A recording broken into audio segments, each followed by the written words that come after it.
দর্শক, ঈদ মুবারক। সবাইকে স্বাগত জানাচ্ছি প্রমিসেস জানতে চায়ের আজকের পর্বে। এক মাস সিয়াম সাধনার পর ঈদ এসেছে এবং আমরা সবাই আনন্দ উদযাপন করছি। আজ প্রমিসেস জানতে চায়ের এই পর্বেও আমরা ঈদের আনন্দ অবশ্যই সবার সাথে ভাগাভাগি করে নেব। আমাদের সাথে একজন বিশেষ অতিথি আছেন, তাকে সাথে নিয়ে। তার আগে জানিয়ে দিই, আজ আমরা যে বিষয়টি নিয়ে কথা বলবো সেটি হচ্ছে মাদকাসক্তি একটি ব্যাধি এবং এর প্রতিকার। আর এই বিষয় নিয়ে আলাপ করার জন্য আজ স্টুডিওতে আমরা নিয়ে এসেছি অধ্যাপক ডাক্তার জহিরুদ্দিন আহমদকে। তিনি একজন মনোরোগ এবং স্নায়ুরোগ বিশেষজ্ঞ। স্যার, আপনাকে স্বাগতম আমাদের স্টুডিওতে। ধন্যবাদ। ঈদ মুবারক। কেমন আছেন স্যার? এই তো ভালো। ঈদ কেমন হলো? ঈদের মধ্যে যে জিনিসটা হচ্ছে, ঈদ হচ্ছে পুনর্মিলনী। অনেক আত্মীয় স্বজন অনেক দিন দেখা হয় না, দূর দূরে থাকে, তাদের সঙ্গে দেখা, বিশেষ করে যারা গ্রামে বাড়িতে যায়, আত্মীয় স্বজন দূরে থাকে, গ্রামে থাকে, এসে তাদের সঙ্গে দেখা হয়, তারা একটা আনন্দ করে। সেই যে আনন্দটা, এটাই হচ্ছে বড় কথা। কিন্তু সমস্যা যেটা হয় যে যাওয়ার পথে অনেক ধরনের অ্যাক্সিডেন্ট হয় এবং ঈদের প্রত্যেকটা ঈদেই আমাদের একটা দুর্ঘটনা হয়, ঈদের সময়, যাওয়ার সময় অথবা আসার সময়, এবং গিয়ে হয়। তো কাজেই আমাদের সাবধানে থাকতে হবে যেন কোনো ধরনের অঘটন না ঘটে। তবে ঈদ সবার জন্য আনন্দ বয়ে আনুক, এটাই হচ্ছে আমাদের বড় কথা। এই প্রত্যাশা সবার জন্য। এই প্রত্যাশা সবার জন্য। আপনার ঈদটা কেমন ছিল এবারে স্যার? যখন ছোটবেলায় ঈদ ছিল তখন দিনগুলোকে রঙিন মনে হতো।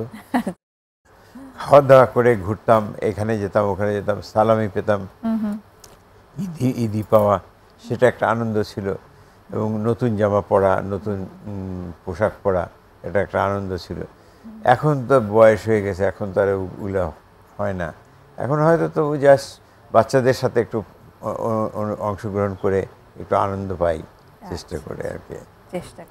স্যার, আমি তো আপনার কাছ থেকেই গল্প শুনেছি, আপনি মুক্তিযুদ্ধে অংশগ্রহণ করেছিলেন এবং সেই সময় মুক্তিযুদ্ধ চলাকালীন সময়েও আপনি ঈদ ছিল, সেই ঈদেরও কিছু মুক্তিযুদ্ধ চলাকালীন ঈদটা ছিল, সেই ঈদটা করেছি আমরা মাঠে মাঠে, গ্রামে গ্রামে, গামছার মধ্যে মুড়ি বেঁধে, মুড়ি নিয়ে ওই খেয়ে খেয়ে ঈদ করেছি। তো আমাদের একটা সৌভাগ্য হয়েছিল যে বাড়িতে আমরা আশ্রয় নিয়েছিলাম, ওরা আবার কিছু পায়েস টায়েস রেঁধে দিয়েছিল, আমরা ওটা খেলাম, এটা আমরা একটা আনন্দ পেলাম ঈদের। কিন্তু আমাদের নিজেদের ফ্যামিলির সাথে তো আমরা আনন্দ করতে পারিনি, কারণ ফ্যামিলি থেকে আমরা দূরে ছিলাম। তখনকার ঈদ তো এক কথা। এখন যখন এটা মনে হয় স্যার, সেই সময়ের অভিজ্ঞতা, কিসের ভেতর দিয়ে যাচ্ছিলেন, এখন কেমন লাগে? এখন কেমন লাগবে, এখন আমরা যেটা বুঝি যে তখনকার দিনগুলো, ফেলে আসা দিনগুলো চিন্তা করলে আফসোস লাগে। তখন মনে হয় তখনই ভালো ছিলাম, তখনই, যত দিন যায় তত ভালো দিন চলে যায়, যত দিন আসে তত কঠিন দিন আসে। আমরা ছোটোবেলায় খুব সোজা জীবন ছিল, সামান্য একটু লবণ দিয়ে ভাত খেয়ে, লেবু দিয়ে ভাত খেয়েই হয়ে যেত। কিন্তু এখন অনেক কিছু লাগে, এইটা চাই, ওটা চাই। যেমন আগে যেমন হতো যে এক জামা, এক কাপড়, এক জুতাতেই হয়ে যেত, এখন সেটাতে হয় না, নানা রকম ভ্যারাইটিস লাগে। মানুষের ডিমান্ড বেড়ে যাচ্ছে, মানুষের চাহিদা বেড়ে যাচ্ছে, মানুষের আউটলুক বেড়ে যাচ্ছে। তাতে করে হচ্ছে কি, ঈদের যে আনন্দের চেয়ে কিছু আর্থিক দিকটা নিয়ে আমরা চিন্তা করলে আমরা বেশি কিছুটা আতঙ্কিত হয়ে যাই। সেই জন্য ঈদ আসলেই খরচ, ঈদ আসলেই খরচ। কিন্তু ঈদের যে আনন্দটা, এটা সবার মধ্যে ছড়িয়ে পড়ুক, এটাই আমরা চাই। স্যার, এই জায়গা থেকে আমার যেই ব্যাপারটা মাথায় আসলো সেটা হচ্ছে যে পরিমিতি বোধ, সেটা সব কিছুতেই থাকা উচিত। আপনি যেমন খরচের কথা বললেন, যে আমি কতটুকু খরচ করব, মানে কতটুকু হলে সেটা পরিমিত খরচ হবে, আমার আনন্দও হবে এবং পরিমিত খরচ হবে, সেটা একটা দেখবার দিক আছে। একই রকমভাবে আবার এই যে ঈদ মানে আনন্দ, আনন্দেরও কিন্তু একটা পরিমিতি বোধের ব্যাপার আছে। এক্স্যাক্টলি। আমাদের সন্তানদের, আমাদের যে নতুন জেনারেশনদের যদি আমাদের ডিমান্ডটা যদি কম থাকে তাহলে ভালো হয়। কিন্তু আগে যেমন ডিমান্ডটা কম ছিল, কিন্তু এখন ডিমান্ড বেড়ে গেছে। সেই কারণে অনেক সময় দেখা যায় যে হঠাৎ করে এমন একটা কিছু চেয়ে বসলো যেটা আমার হয়তো সমসাধ্য না। আগে যেমন বাটার দোকানে গিয়ে এই জুতা কিনতাম, অল্প দামে 13 টাকা 14 টাকায় জুতা কিনে ফেলতাম, আর এখন 600-700 টাকার নিচে জুতা নাই। তো সুতরাং দেখা যায় যে এরকম ব্যাপারটা যে মানে খরচটা বেড়ে যাচ্ছে এবং সেটা একটা আমাদের কষ্টকর। সন্তানেরা যদি বোঝে যে হ্যাঁ আমার বাবার ক্ষমতা এতটুকু আছে, আমি এতটুকুই স্যাটিসফাইড হব, তাহলে কোনো সমস্যা হয় না। কিন্তু তাদের ডিমান্ড যদি বেশি থাকে তাহলে কিছুটা কষ্ট লাগে। ডেফিনেটলি সেই জায়গাটাতে আসলে পরিমিতি বোধের শিক্ষাটা পরিবার থেকেই আসার প্রয়োজন। তবে ঈদের আনন্দে সবাই ছুটাছুটি করুক, আনন্দিত হোক, এটাই আমরা আশা করি। এবং মানুষের আনন্দ যেন কম না হয়। এই আনন্দটা করতে গিয়ে স্যার যেটা বললেন, আনন্দ যেন কম না হয়, এই সংজ্ঞাটা তো এক একজনের কাছে এক এক রকম, যে কতটুকু করলে আসলে আমি আমার সবচেয়ে বেশি আনন্দ নিতে পারবো, তাই না? আমি একটা গল্প শুনছিলাম সেই দিন, একটা ছেলে বলছিল ঈদের দিন আমি গরুর মাংস খাবো, কিন্তু সে গরুর মাংস খাবে, গরুর মাংস কেনার ক্ষমতা নাই বাবার। অল্প কিছু কিনে 200 গ্রাম 300 গ্রাম কিনে ছেলেকে একটু খাওয়ানোর চেষ্টা করে, একটু ক্ষীর বানিয়ে খাওয়ানোর চেষ্টা করে, এটাই তার আনন্দ। অল্পের মধ্যে তাকে তুষ্ট রাখতে হয়। একটা ছেলে বলছে যে ঈদের মধ্যে আমাকে মোটরসাইকেল দিতে হবে। ঈদের মধ্যে মোটরসাইকেল দেওয়াটা তো একটা রিস্কি। মোটরসাইকেল নিয়ে কি করলো, সেই ছেলে জোরে চালাতে গিয়ে একটা ট্রাকের নিচে পড়ে গিয়ে গলাটা কেটে গেল, তার মানে সাথে সাথে মৃত্যু হলো। তো সুতরাং এই আনন্দ তো আনন্দ না। আমাকে বুঝতে হবে যে আনন্দ করলে আমরা আনন্দের মধ্যে থাকবো, কিন্তু কোনো ক্ষতির মধ্যে যাব না। এই জিনিসগুলো আমরা যদি বুঝতে পারি, সন্তানদের যদি আমরা বোঝাতে পারি, সমাজকে যদি আমরা বোঝাতে পারি, তাহলে পরে আমাদের মনে হয় এটা জিনিসটা নেই। এই ক্ষেত্রে আমাদের টিচাররা, মসজিদের ইমামরা, তারাও করতে পারে। তারা কিছু বলতে পারে যে আপনি ঈদের মধ্যে এইরকম করবেন না, অতিরিক্ত খরচ করবেন না, অতিরিক্ত করবেন না, কোনো উল্টাপাল্টা করবেন না। আরেকটা জিনিস দুর্ঘটনা হয়েছিল গত ঈদে, আমাদেরই এক পরিচিত মোটরসাইকেল নিয়েছে, মোটরসাইকেল নিয়ে পদ্মা ব্রিজ দেখতে গেছে। বৃষ্টির মধ্যে পদ্মা ব্রিজে এত জোরে গিয়েছে, স্পিডে গিয়ে এক ট্রাকের সাথে লেগে স্পট ডেড, এবং তার একটাই মাত্র ছেলে। খুব দুঃখজনক ব্যাপার। তো এই যে ঘটনাটা ঘটলো, এই জিনিসগুলো যেন না হয়। তারপরে আরেকটা জিনিস দেখা যায় যে ঈদের মধ্যে অনেকে আবার বলে যে আমরা আজকে একটু সিগারেট খাবো, বা আজকে একটু গাঁজা খাবো, বা আজকে একটু নেশা করবো, মানে নেশার জিনিস ব্যবহার করা। এই জিনিসগুলো তো খুব খারাপ। অনেকে বলে যে ঠিক আছে আজকে যখন ঈদ আছে, চল আজকে আমরা বিয়ার খাই। কয়েকজনে গেলে বিয়ার খেলো, মদ খেলো, হঠাৎ করে নিজেদের মধ্যে মাতলামি শুরু হয়ে গেল, গোলমাল মারামারি শুরু হয়ে গেল। এই যে একটা জঘন্য ব্যাপার। ইভেন আমার মনে আছে যে একটা বাচ্চা বল খেলতে গিয়েছিল, বল খেলতে খেলতে ওর বল নিয়ে কাড়াকাড়ি করতে করতে ওই ছেলেকে ইট দিয়ে জোরে মেরেছে, বাচ্চা মরে গেছে। তো সুতরাং এই যে আমাদের জিনিসগুলো সমাজের মধ্যে যে অবক্ষয়টা হচ্ছে, এই জিনিসটা কিন্তু আমাদের গার্জিয়ানদের, আমাদের টিচারদের, আমাদের সমাজপতিদের বোঝা উচিত যে আমরা এইটা করে আমরা নিজেরা যেন ডিরেইল না হয়ে যাই। এক্স্যাক্টলি স্যার, যে জায়গাটা বলছিলেন যে অনেকেরই এই যে নেশা করার ইচ্ছে হয়, এই যে ঈদের আনন্দের সাথে নেশার যোগাযোগটা আসলে কি? এটা হয়েছে কি, অ্যাকচুয়ালি এগুলো এসছে আমাদের প্রতিবেশী দেশ থেকে। ওরা যেমন বিয়ের অনুষ্ঠানে, পূজার অনুষ্ঠানে মদ পান করে, এবং তারা এটা পান করে এবং এটা বেশ জোরে সোরে দেখায়। এবং দেখাতে গিয়ে একটা ছবি দেখেছিলাম বোম্বের, ওরা ইয়েতে হোলিতে আনন্দ করতে গিয়ে মদ খেয়ে এত আনন্দ করেছে, এক কাজের মেয়ের সঙ্গে নিয়ে রেপ করতে গিয়ে কাজের মেয়ের পাই ভেঙে ফেলেছে, কোমর থেকে ভেঙে ফেলে। তার এইটা কেউ প্রতিবাদ করতে চায় না। ছেলের বউ প্রতিবাদ করলো যে এটা তো অন্যায়, ও তো গরিব মেয়ে, ওকে পাটা ভেঙে ফেললে কেন? এটা শ্বশুর শাশুড়ি সবাই বলে তুমি চুপ করে যাও, চুপ করে যাও, এটা বলো না। কিন্তু সে মেয়ে চুপ করে নেই, আলটিমেটলি কোর্টে গিয়েছে। কিন্তু পরে প্রমাণ করলো যে মেয়েটাই পাগল। মেয়ের বাবাকেও কিছু টাকা দিয়ে দিল, অন্য সবাইকে দিয়ে দিল, দিয়ে বললো যে এটা পাগল। সুতরাং এইভাবে করে তাকে বিচ্ছিন্ন করে দিল। এই যে জিনিসগুলো আমরা অন্যায় করলে আমরা প্রতিবাদ করতে পারি না, আমরা দেখেও আমরা চুপ করে থাকি। এগুলো খুব খারাপ। এবং সাধারণত উৎসবে বা আনন্দের মধ্যে সবার মধ্যে একটা কুবুদ্ধি এসে যায় যে চল আজকে একটা মজা করি, ফান করি। এই জিনিসটা করতে গিয়েই আমরা ক্ষতিটা করে ফেলি। মানে অ্যাডভেঞ্চার নিতে চাই, কিছুটা থ্রিলিং। নেশা করছি, সেখান থেকে একটা থ্রিল পাচ্ছি, কিংবা আপনি যেমন বললেন যে জোরে মোটরসাইকেল চালাচ্ছি, এরকম একটা থ্রিল নিতে গেলাম। তো তার মানে হচ্ছে ওই যে পরিমিতি বোধের কথা যেটা বলছিলাম, সেই পরিমিতি বোধ থাকা প্রয়োজন। আমি আনন্দ করব কতটুকু, খরচ করব কতটুকু, সব জায়গায় যদি থাকে তাহলে আমাদের জীবনটা একটা ব্যালেন্সে থাকবে। একটা ছোট্ট বিরতির সময় হইল স্যার, বিরতির পর এসে আবার কথা বলছি। দর্শক, একটা ছোট্ট বিরতি নেব, সঙ্গেই থাকবেন আশা করি।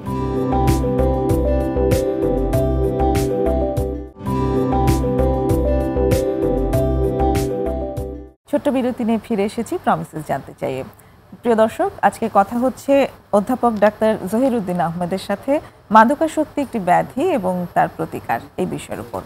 স্যার, এবার যদি আমরা আমাদের প্রসঙ্গে আসি, মাদকাসক্তি এটা নিয়ে স্যার আমরা বিরতি মানে গ্রিন রুমে যখন বসে কথা বলছিলাম তখন আপনি বলছিলেন যে কি কারণে এই আসক্তিতে মানুষ জড়িয়ে যায় সেই জায়গাটা আসা খুব জরুরি।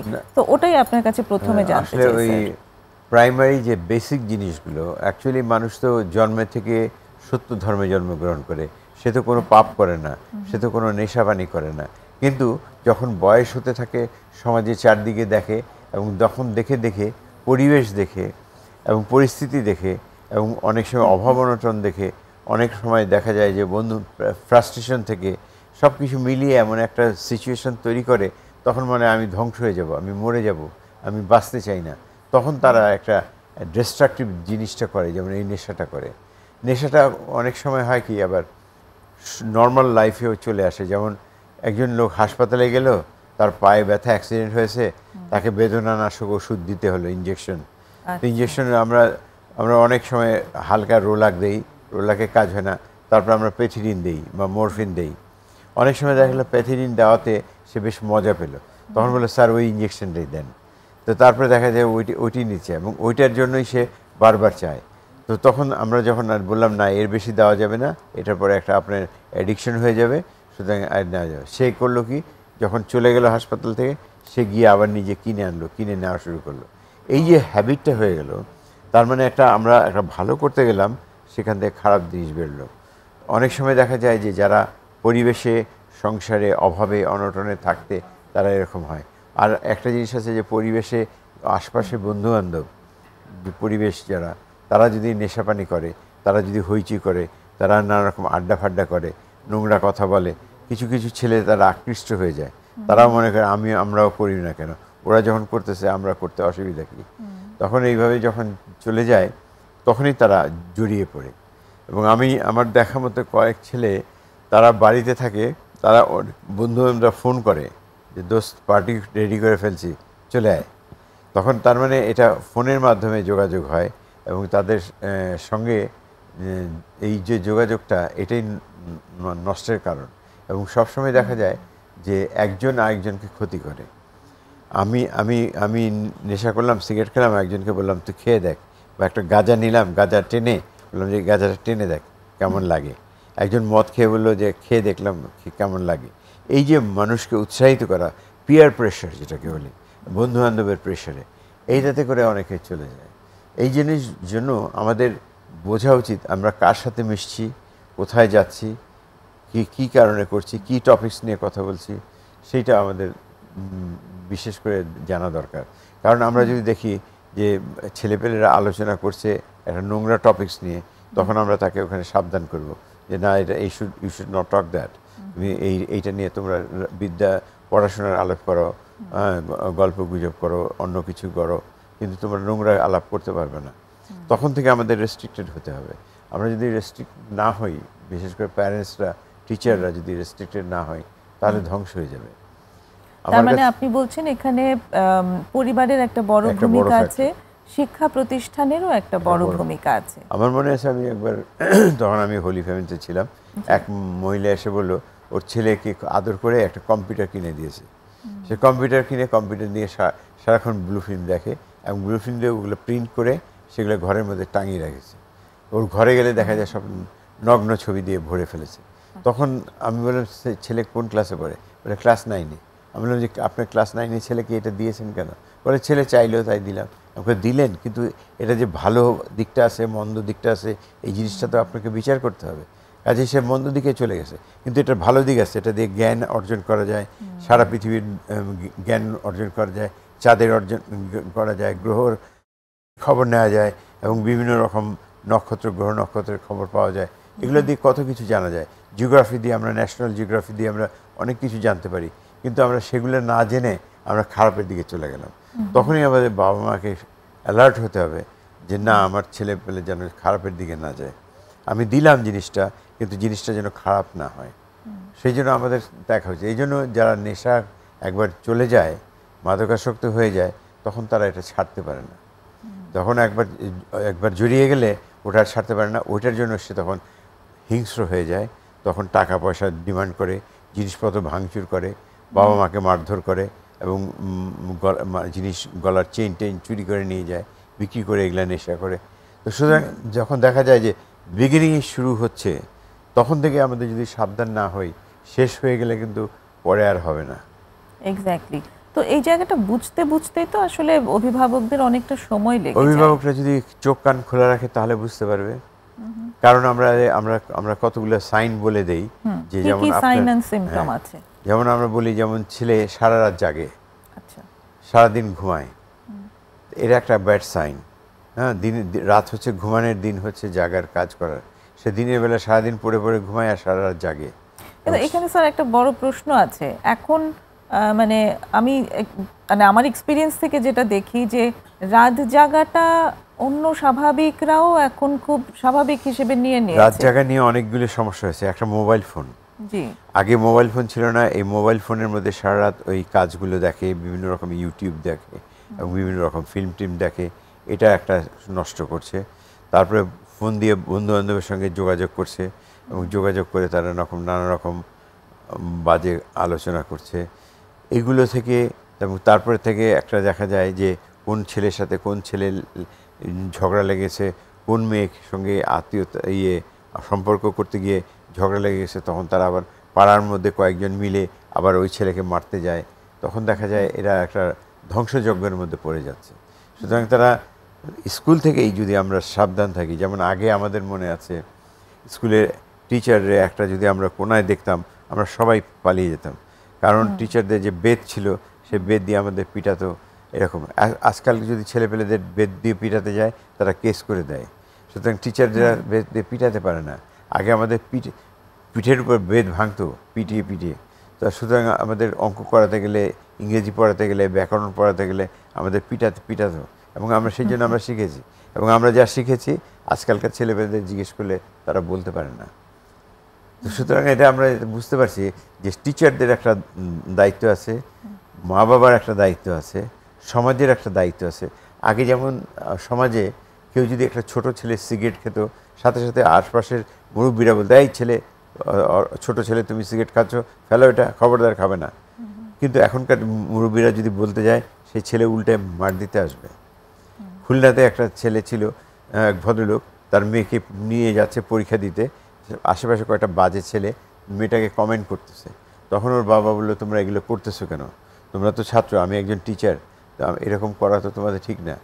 তখন বলে ওই ছেলেগুলো বলে, আপনাকে কে মাতবরি করতে বলেছে? এসে ওই টিচারকে ঘুষি মারতে শুরু করলো। ঘুষি মারতে মারতে সে ভদ্রলোক মারাই গেল।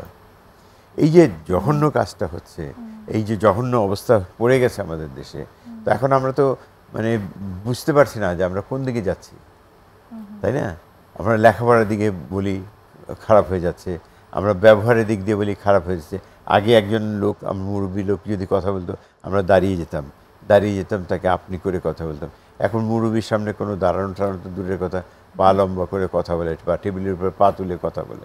এই যে জিনিসগুলো, আদব কায়দা, শিষ্টাচার, এইসব জিনিসগুলো কিন্তু আমরা ভুলে গেছি। শিষ্টাচারের সংজ্ঞাটা একটু পরিবর্তন হয়ে গেছে সে একটা জায়গায়। এগুলো খুবই আসলে হতাশাজনক, এবং তার সঙ্গে খুবই হতাশাজনক হচ্ছে যে মাদকাসক্তির প্রাদুর্ভাব, সেটাও ভীষণভাবে। মাদকাসক্তি যারা নেয় তারাই বেশি এরকম উদ্ধত হয়ে যায়।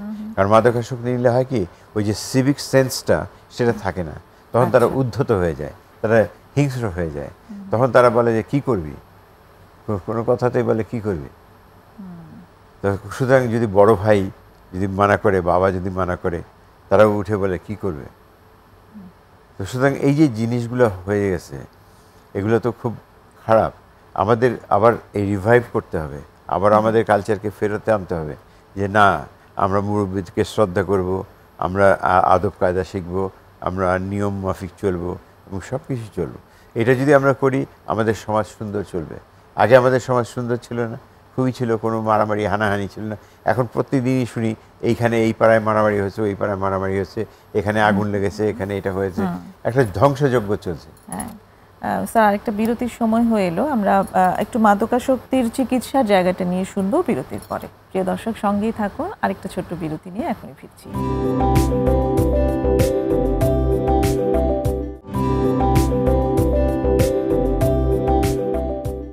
এসেছি ছোট্ট বিরতি নিয়ে আবারও প্রমিসেস জানতে চাইয়ে।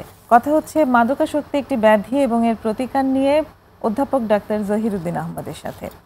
স্যার, আপনি কিছু সিমটমের কথা বলছিলেন যে এই সব সিমটমগুলো দেখলে বোঝা যায় যে অভিভাবকদের জন্য, নেশা করছে। হ্যাঁ, মানে ওটা একটা সিগন্যাল যে তাদের সন্তানকে নিয়ে কনসার্ন হওয়ার প্রয়োজন আছে, নিশ্চয়ই হয়তো নেশা করছে বা কিছু একটা, তো তাকে চিকিৎসায় তারপরে নিয়ে আমরা আসা কিছু প্রয়োজন। টেস্ট করতে পারি, ব্লাড টেস্ট করতে পারি, ইউরিন টেস্ট করতে পারি, তখন করে দেখতে পারি তার ইউরিনের ড্রাগ আছে কিনা। হ্যাঁ, বা এই যে যেমন ডোপ টেস্ট করা হয় ফুটবল প্লেয়ারদের, ওরকম আমরা একটা স্ক্রিনিং করা, জাস্ট নর্মাল একটা টেস্ট করলাম, টেস্ট করতে গিয়ে আমরা ড্রাগ স্ক্রিনিংটা করলাম, করে দেখলাম যে ছেলে কি ড্রাগস নেয় নাকি। হয়তো ছেলে ড্রাগস নেয় না, আসলেই সে একটু উদ্ধত, অন্যরকম, বা সে খিটখিটে মেজাজের, তো তখন দেখা গেল সে খিটখিটে মেজাজ হচ্ছে কেন, তার হয়তো হিস্ট্রি পাওয়া যাবে, সে কোনো অ্যাক্সিডেন্ট হয়েছিল, বা কোথাও মাথায় আঘাত পেয়েছিল, বা অন্য কোনো জিনিস হয়েছিল, বা কখনো কোনো কারণে কোনো পয়জনিং হয়েছিল, সেটার এফেক্ট হয়েছে। যেমন টিটেনাস হলে পরে যেমন তার পরবর্তী তার এফেক্ট থেকে যায়, এবং এরকম প্রত্যেকটা জিনিসে ক্লস্ট্রিডিয়াম ইনফেকশন হলে তার একটা এফেক্ট থেকে যায়। সুতরাং আমরা যে চিন্তা করতে পারি যে এটা কী জন্য হচ্ছে। যদি ড্রাগস হয় আমরা ড্রাগসের ট্রিটমেন্ট করব। এখন ড্রাগসের ট্রিটমেন্ট অনেকভাবে হয়। একে তো একটা হয় ভর্তি করে মাধ্যমে তাকে আমরা ডাক্তার দিয়ে, নার্স দিয়ে আমরা চিকিৎসা করতে পারি। আরেকটা হয় বাড়িতে যদি বাবা মা, ভাই বোন, আত্মীয় স্বজন ঠিক মতো তাকে গার্ড দিতে পারে। কারণ হয় কি, যখনই তার নেশা উঠবে সে বেরিয়ে যাবে তখন নেশা খুঁজতে যাবে। সুতরাং আমরা যদি ওই সময় তাকে গার্ড দিতে পারি, ওই সময় যদি তাকে কন্ট্রোল করতে পারি, তাহলে বাড়িতে রাখা সম্ভব। আদারওয়াইজ আমাদের হসপিটালাইজ করা উচিত। হসপিটালে রাখলে পরে আমরা কয়েকদিন, 7 দিন থাকুক, 10 দিন থাকুক, 15 দিন থাকুক, একটা স্টেজি অবস্থায় চলে আসে। তখন চলে আসার পর তখন তাকে কাউন্সেলিং করা হয়। হসপিটালে একটা সুবিধা আছে, আমাদের বিহেভিয়ারাল থেরাপি আছে। বিহেভিয়ারাল থেরাপি দিয়ে আমরা রোগীকে বলি যে তুমি যেটা নিয়েছো এটা তোমার লিভারটা নষ্ট হয়ে যাবে, তোমার কিডনি নষ্ট হয়ে যাবে, তোমার ব্রেইন নষ্ট হয়ে যাবে, তোমার চোখ নষ্ট হয়ে যাবে। সুতরাং তুমি তো তোমার নিজের ক্ষতি করছো, সুতরাং এই ক্ষতিগুলো তুমি করো না। সুতরাং তাকে আস্তে আস্তে কাউন্সেলিং, তাকে অন্যদিকে ডাইভার্ট করবো। যেমন দেখা যায় যে যার ইলেকট্রনিক্সের দিকে আইডিয়া আছে তাকে ইলেকট্রনিক্স ইঞ্জিনিয়ারিং শেখানো যায়, যার কাঠ মিস্ত্রির দিকে আগ্রহ আছে তার কার্পেন্টারি শেখানো যায়, যার টেইলারিং দিকে আগ্রহ আছে তাকে টেইলারিং শেখানো যায়। এরকম বিভিন্ন রকম খাতে খাতে আমরা ঢুকিয়ে দিতে পারি। এই জন্য ইন্ডাস্ট্রিয়াল স্কুল অফ আর্টস এটা খুব কাজ দেয়। এবং আমাদের নারিন্দাতে পুরান টাউনে আছে Saint Joseph Industrial School of Arts. ছোট ছোট ছেলেপেলেরা যারা এইরকম ড্রাগসের পড়ে যায় বা নেশায় পড়ে যায়, তারা কথা শুনে না, তখন তাদের ওইসব স্কুলে ভর্তি করানো হয়। তারা fridge repairing, air condition repairing এগুলো শেখে, তারপরে কাঠের কাজ শেখে, গ্রিলের কাজ শেখে। এগুলো শিখে তারা নিজেরা একটা প্রতিষ্ঠিত হয়ে যায়। তাতে করে হয় কি, ওইটা করেই সে খেতে পারবে। তো আমরা একটা রিহ্যাবিলিটেশন ওইভাবে হলো। সুতরাং আমাদের ওই যে চিকিৎসার সাথে সাথে আমাদের রিহ্যাবিলিটেশনও করতে হবে। আমরা যে শুধু ওষুধ দিলাম আর ওষুধ দিয়ে ছেড়ে দিলাম তা হলো না। ওষুধ দেওয়ার সাথে তাকে বিহেভিয়ারাল থেরাপি দিতে হবে, কাউন্সেলিং করতে হবে, এবং তাকে একটা সমাজে পজিশনে আনতে হবে, তাকে রিপ্লেস করতে হবে। রিপ্লেস করা। তো এখানে স্যার কতটা সময় লাগে একজন ড্রাগ অ্যাডিকশনের যিনি রোগী, কতদিন তাকে ট্রিটমেন্টের আন্ডারে থাকতে হয়? এটা নির্ভর করে পার্সন টু পার্সন। অনেকে আছে অনেক দিন ধরে নেশা করছে, তার জন্য সময় বেশি লাগে, আর যারা অল্প কয়দিন নেশা করেছে তাদের জন্য কম লাগে। তবে নেশার বস্তুটা দেখতে হবে, বস্তুটা কি দিয়ে করেছে। যদি কঠিন কিছু দিয়ে করে, যেমন হেরোইন দিয়ে যদি করে, বা এলএসডি দিয়ে যদি করে, বা পিসিপি অ্যাঞ্জেল ডাস্ট দিয়ে করে, এগুলো মারাত্মক ক্ষতি করে। এগুলো এমন অবস্থা হয়ে যায় যে এগুলো তখন মনে হয়, ডাকলে পরে মনে হয় কেউ চোখে আলো ফিরছে, আলো দিচ্ছে, হাতে এরকম করে রাখে। তারপরে কেউ যদি আলো দেয় তখন মনে হয় কথা বলছে, এই আমাকে গালাগালি করতেছিস কেন, এই ধরনের কথা বলবে। তো তার মানে তার উল্টা রিয়াকশন হচ্ছে। সুতরাং যদি এটা অল্প ডোজ থাকে, যেমন হ্যাশিসটা, গাঁজাটা যদি অল্প পরিমাণে খায় তাহলে হয়তো অত ক্ষতি হয় না, কিন্তু যদি বেশি পরিমাণে খায় তার লিভার, লাংস বন্ধ হয়ে গিয়ে মরে যেতে পারে। সুতরাং এখন কথা হচ্ছে, ওই যারা ওই গাঁজা খায়, গাঁজার সাথে আবার ওরা মিষ্টি টিষ্টি জাতীয় কিছু খায়, এটা খেলে নেশাটা আরও গভীর হয়ে যায়। তখন দেখা যায় যে আমি দেখেছি একটা ছেলেকে মেডিকেল কলেজেই, ও তখন গাঁজা খেয়েছিল এবং জিলাপি খেয়েছিল 1 কেজি, তারপরে তা এমন হয়েছে সে ফ্ল্যাট হয়ে পড়ে হাঁটতে পারছিল না, কথা বলতে পারছিল না, তাকে ফ্ল্যাট হয়ে পড়ে গিয়ে তাকে স্টোমাক ওয়াশ দিয়ে টিয়ে তারপরে আমরা ইমার্জেন্সি নিয়ে তাকে ভালো করলাম। তো এই জন্য আমরা যাই করি না কেন আমাদের থাকতে হবে সাবধান যে আমরা যেন নেশার মধ্যে না জড়াই। কারণ নেশার না জড়িয়ে আমরা একটা লোককে ধর্মীয় শিক্ষা দিতে পারি। সে যদি ধর্মীয় শিক্ষা করে, সে যদি কোরআন তেলাওয়াত করে, কোরআনে হাফেজ হয়, তাহলে পরে দেখা যায় যে তার জীবনটা অন্যরকম বদলে গেল। সে যদি পড়াশোনা করে ফার্স্ট হয়ে যায় ক্লাসে, তার জীবনটা অন্যরকম হয়ে গেল। সে যদি অন্য কিছু আবিষ্কার করে সে একজন বৈজ্ঞানিক হয়ে যায়, তার জীবনটা অন্যরকম হয়ে গেল। সুতরাং নেশার যেতে হবে নট নেসেসারিলি। আমরা ইচ্ছা করলে আমরা অনেক ভালো কিছু করতে পারি, আমরা জীবনে সেটা তো আমরা ভীষণভাবেই করতে পারি, কিন্তু তার মধ্যে থেকেও অনেক মানুষ নেশার দিকে চলে যায়। এবং এটাও হয় যে নেশার জন্য তিনি চিকিৎসা নিচ্ছেন কোনো একটা ভালো সেন্টারে, এবং তারপর তিনি হয়তো বেশ কিছুদিন সুস্থও থাকলেন, কিন্তু রিল্যাপস হলো, আবার তিনি নেশার দিকে চলে গেলেন। যে যখন হসপিটাল থেকে ছেড়ে দিল, আবার সেই পরিবেশে গেল, আবার সেই বন্ধু বান্ধবরা পেল, আবার তাদের সাথে বসে আবার খাওয়া শুরু করলো। কারণ হসপিটালে যতক্ষণ থাকলো ততক্ষণ তো তার যে কাউন্সিলর আছে, তার ডক্টর আছে, সবাই তাকে সেই আলোর পথগুলো ডেফিনেটলি দেখালো, কিন্তু সেগুলো দেখতে দেখতেও কিন্তু একসময় তিনি রিল্যাপসে চলে যান।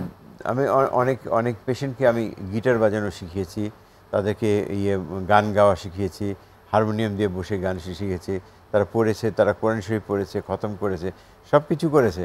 কিন্তু যখন তারা হাসপাতাল থেকে চলে যায়, তখন ওই পরিবেশে যখন আবার যায়, তখন দেখা যায় যে সেই জড়িয়ে গেছে আবার। তো সেই জায়গাটাতে অ্যাকচুয়ালি মানে ডিউরেশনের জায়গাটা নিয়ে কত লম্বা সময় নিতে হয়। বলছিলাম যে আমরা অনেক সময় 3 মাস 6 মাস এরকম একটা লম্বা সময় নিই। তবে সাধারণত দেখা যায় যে মানুষের যে শরীরের যে অ্যাডিকশনটা কাটতে অন্তত 3 সপ্তাহ লাগে।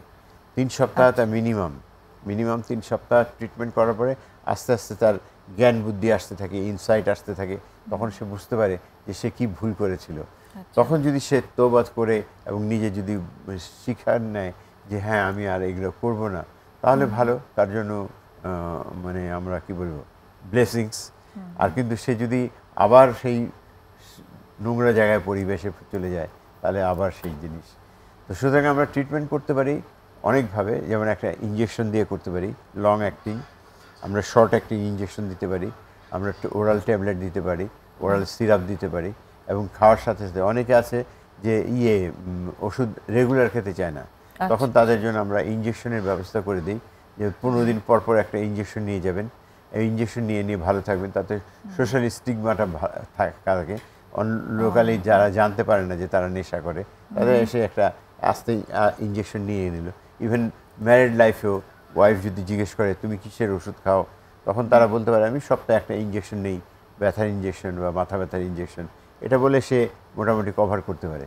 কিন্তু সে যদি ঘন ঘন নেশা করে, তাহলে তো তার বিয়ে টিকবে না, ভেঙে যাবে, তাই না? হ্যাঁ, সেটা তো আসলে অবস্থা মানে এক একজনের ক্ষেত্রে এক এক রকম। এরকম অনেক স্টোরি আছে, আমরা পেয়েছি যে অনেক বছর একজন মানুষ নেশা করছেন, তার সঙ্গী তার সাথে এখনো আছেন, আবার অনেকেরই সঙ্গী থাকছেন না। আসল কারণটা হয়েছে কি, আমাদের দেশে এই মুহূর্তে ধৈর্য এবং সহ্যটা কমে গেছে। আগে যেমন একটা ম্যারিড লাইফ 40 বছর 50 বছর কেটে যেত, কোনো সমস্যা নাই, কিন্তু আজকাল 6 মাস 7 মাস কাটলেই দেখা যায় ঝগড়া লেগে গেছে, বা 2-4 বছর গেলে পরে আর টিকতে পারে না। তো এই যে ধৈর্যটা, তাদের মধ্যে যে সহনশীলতা, মায়া মমতা বোধটা কমে গেছে, এবং এই জিনিসগুলোকে বাড়াতে হবে। সেটা শুধু চিকিৎসা করলেই হবে না, এই জিনিসগুলোও তাকে বোঝাতে হবে। স্যার, আরেকটা বিরতির সময় হইল, বিরতির পর আবার ফিরে আসছি। প্রিয় দর্শক, আরেকটা বিরতি নেব, আশা করি সঙ্গেই থাকবেন।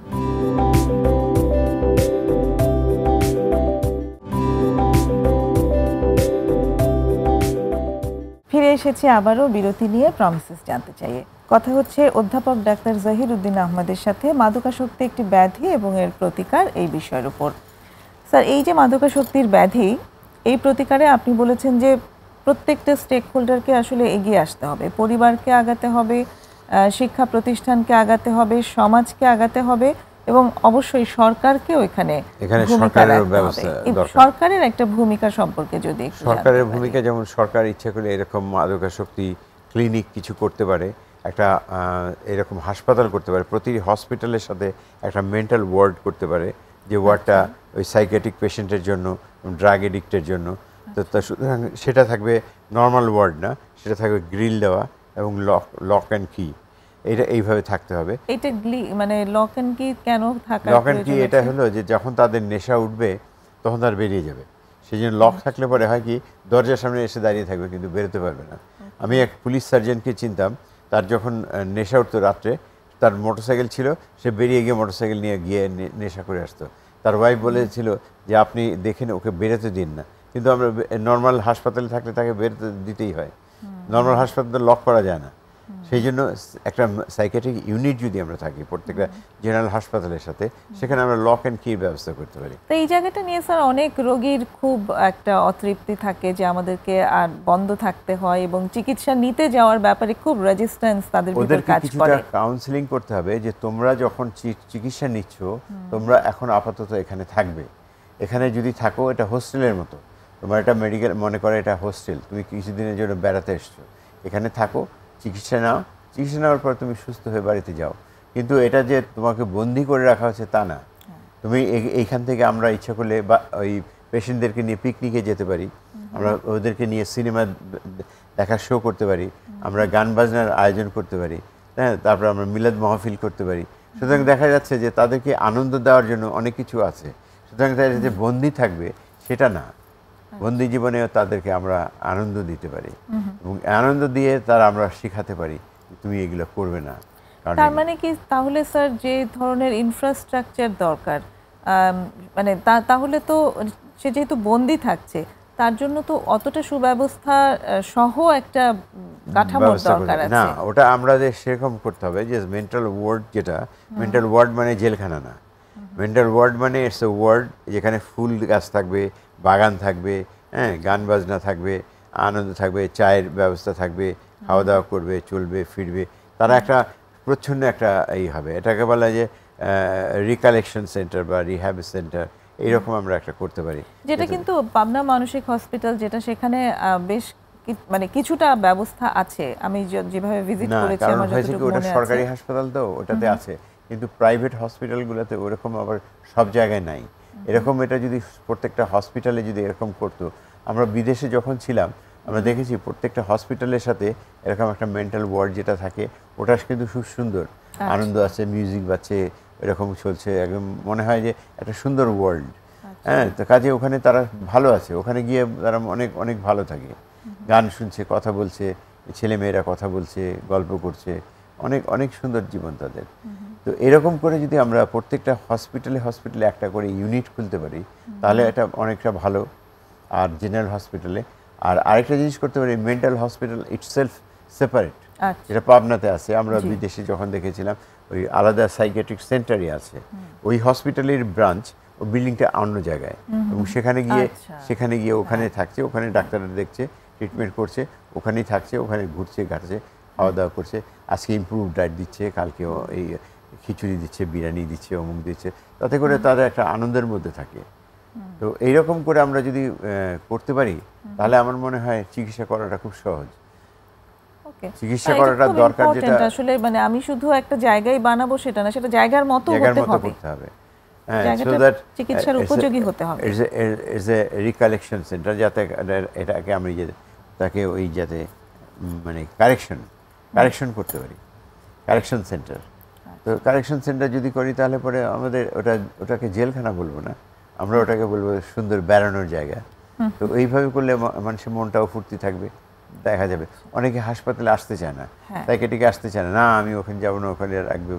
তাদেরকে যদি বোঝানো যায় যে এটা একটা আনন্দের জায়গা, এখানে এসে তোমরা আনন্দ করতে পারবে, গান গাইতে পারবে, ফুর্তি করতে পারবে, গল্প করতে পারবে, তো সুতরাং তোমাদের কোনো অসুবিধা নেই, তাহলে তারা এই মেনে নেবে।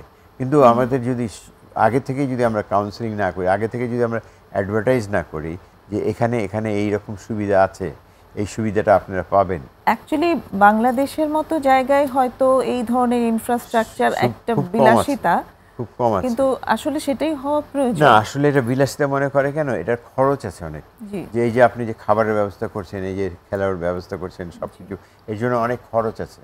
কিন্তু আমাদের দেশের লোকেরা খরচ করতে চায় না, তারা বলে না এখানে অনেক খরচ।